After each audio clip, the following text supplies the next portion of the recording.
Hello, how are you all? Did you enjoy your week? I hope you did. Tonight I pray to the Lord to continue bless you, watch over you, and give you love, joy, and peace. Tonight we're going to study Leviticus chapter 16. It's about the Day of Atonement or the Day of Cleansing. Let's read verse 1. The Lord spoke to Moses after the death of the two sons of Aaron, who died when they approached the Lord. The Lord said to Moses, "Tell your brother Aaron that he is not to come whenever he chooses into the most holy place, behind the curtain, in front of the atonement cover on the ark, or else he will die. For I will appear in the cloud over the atonement cover." Aaron, the high priest, was the central figure in this drama. He could not enter the Holy of Holies whenever he wanted to. If he did, he would die. Why? Because the Lord said, "I appear there in the cloud above the mercy seat, the golden cover over the ark." In other words, this small cubicle in the tabernacle, and later called the temple, literally housed the glorious holy presence of God.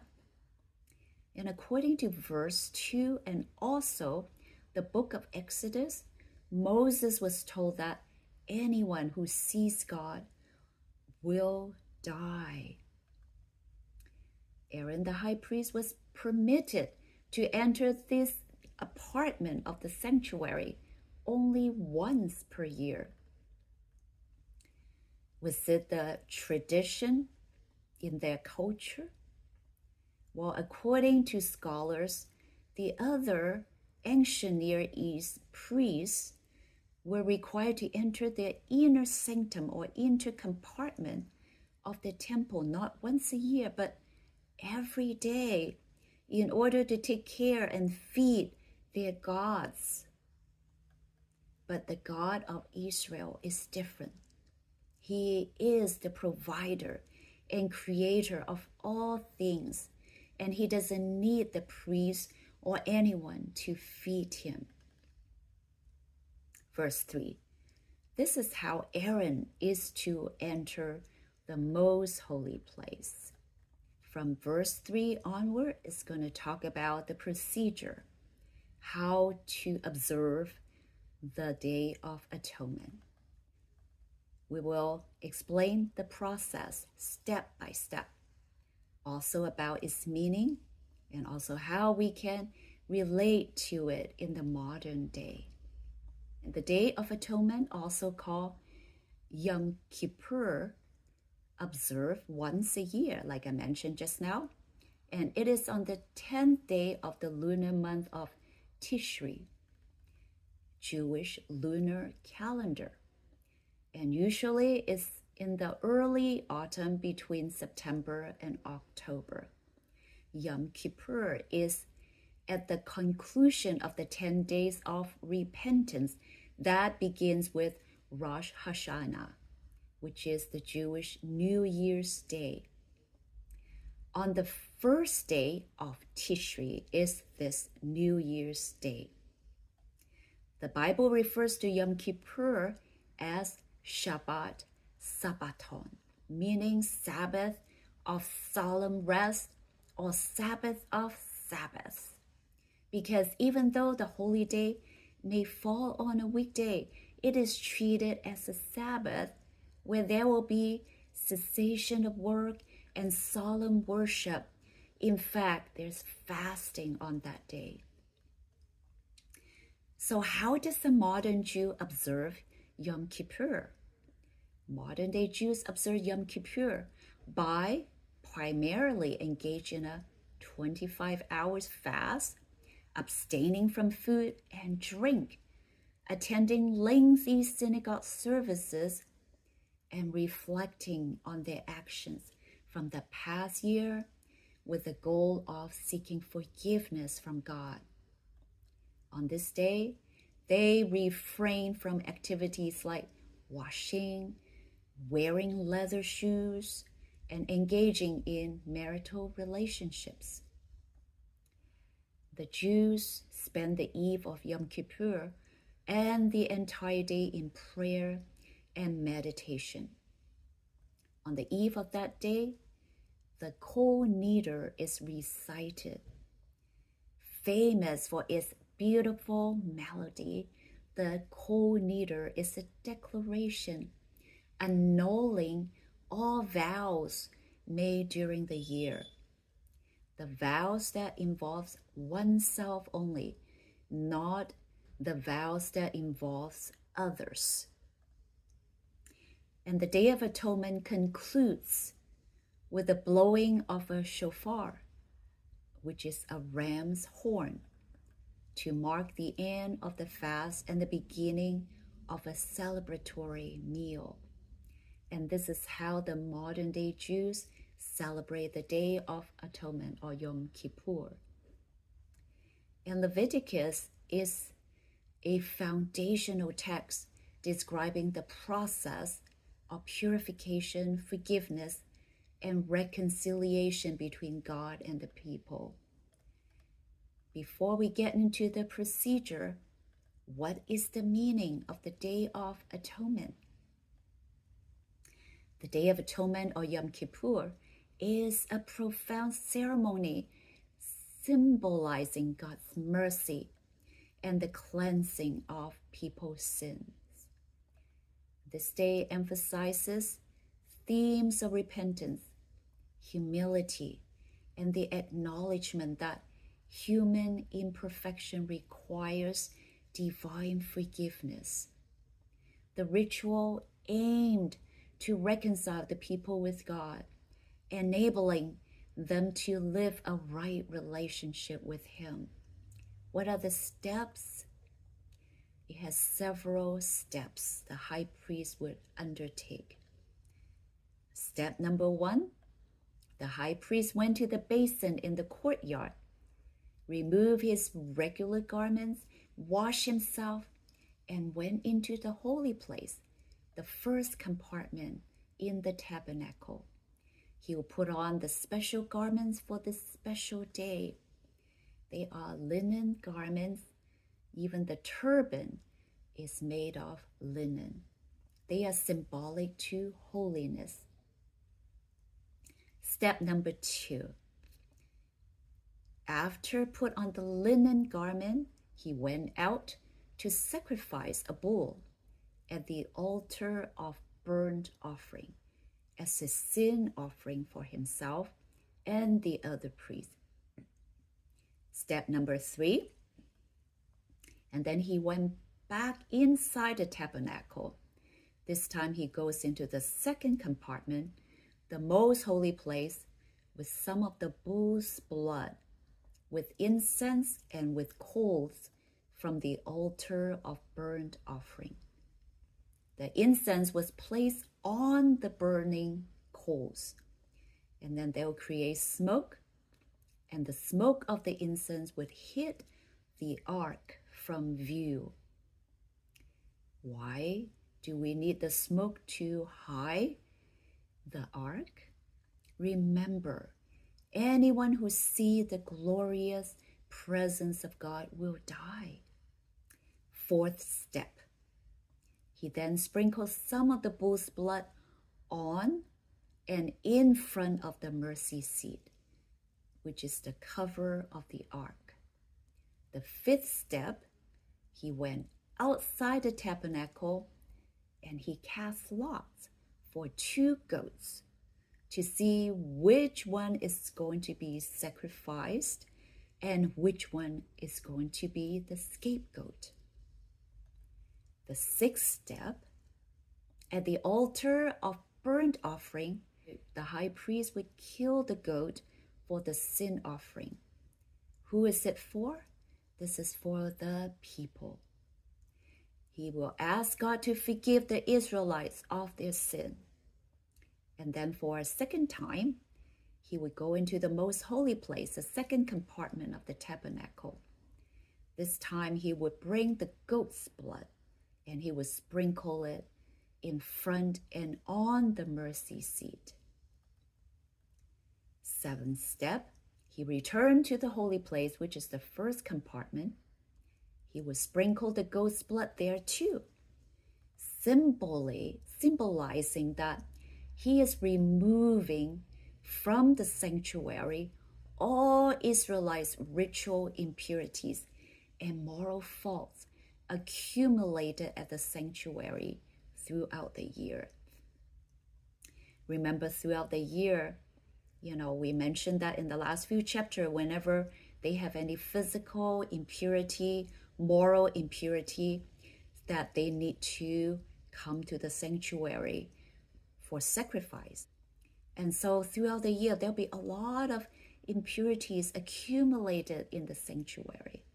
So now, the Day of Atonement, this is the day to remove all these things, all the impurities.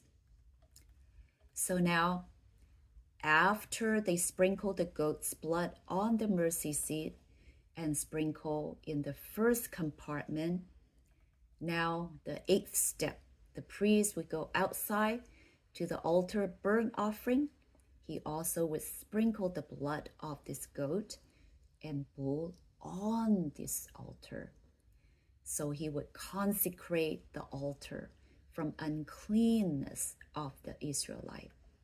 The 9th step, while in the courtyard, he would lay both hands on the second goat. Remember, the second goat is still alive. And this symbolizes that he's transferring Israelite sin on this goat. And then after that, he will have someone to send the goat outside into the wilderness. So what does this scapegoat represent? This scapegoat also has a name. It called it Azazel. Well, some scholars think that this scapegoat is the leader or culprit of all sin. That is the devil, right? And the wilderness symbolizes an inaccessible place from which the goat could not return to the camp. This goat was not killed, perhaps to prevent the Israelites from mistakenly identifying it as a sacrifice to someone other than God. And according to the Jewish rabbinic tradition, in the Second Temple time, which is from the time the Israelites were exiled in the 6th century all the way to the 70 AD when Jerusalem was destroyed, the scapegoat actually was shoved over a cliff to ensure that it could not bring the nation's sins back to haunt the people. Now the 10th step, a man chosen to take the goat away, right? I mentioned. But after he had done so, he had to wash himself and his clothes outside the camp before he could rejoin the people. The 11th step, the high priest entered the holy place to remove his special holy garments. The 12th step, and he went outside to the basin to wash, and then he put on his regular priestly clothes. As a final sacrifice, he went out to the altar and offered a ram as a burnt offering for himself and another ram for the people to consecrate everyone. 14th step, the conclusion of the entire day was the removal of the sacrifices for the sin offerings to a place outside the camp where they were burned. And there the man who performed this ritual would bathe and wash his clothes before rejoining the people. So we see this ritual and understand that God is holy and the need for sinful humans to purify themselves. It also emphasizes the seriousness of sin and the compassionate provision God made for his people to be reconciled with him. So now, after the Day of Atonement, all the sins are forgiven and all the sin that had been transferred throughout the year into the holy place, all washed out, cleansed out. So now the tabernacle is clean, the people are cleaned. So what is the modern application? While most people today, except the Jews, do not observe these ancient rituals, the principle they represent remain relevant. Actually, if modern people would apply the principle of the Day of Atonement to their lives, it would alleviate a lot of psychological burdens of guilt and resentments. How so? Number one, it would structure reflection and repentance. The Day of Atonement involved deliberate reflection, acknowledgement of mistakes, and a sincere process of making amends. Regular, intentional reflection like this can help us process guilt rather than allowing it to fester. Instead of letting regrets accumulate, a routine of introspection and repentance encourages us to face and address our feelings. Number two, it would help us to forgive and to release, like the scapegoat ritual, where sins were symbolically sent away, mirrors the act of releasing our burdens. This act of consciously choosing to let go can help relieve the weight of guilt and resentment. Modern practices such as mindfulness or visualizing exercise and praying to God, reflecting all of these things that had burdened us, can set ways to release our emotional burdens and foster forgiveness. Number three, it would bring about community reconciliation. Reconciliation was central to the Day of Atonement. When we practice forgiveness and seek reconciliation with those around us, we can break cycles of resentment. Modern application could involve community events, family gatherings, or regular check-ins, encouraging healing conversations and forgiveness. Number four, Day of Atonement can apply as generosity. Day sacrifice represent giving up something valuable. Today, offering our time, empathy, or forgiveness to others in meaningful ways can relieve personal burdens. Acts of kindness and compassion can redirect our focus from internal guilt to positive external impact, which have been shown to improve mental health. Number five, it will give us a sense of renewal. Just as the Day of Atonement ended with a sense of cleansing and renewal, we too can benefit from closing periods of reflection with a symbolic reset. Embracing this sense of starting fresh can make us feel less burdened by past mistakes and more focused on the future. Number six, by integrating these principles into our lives, we can establish a framework for handling guilt and resentment more constructively, ultimately leading to a healthier and more peaceful state of mind.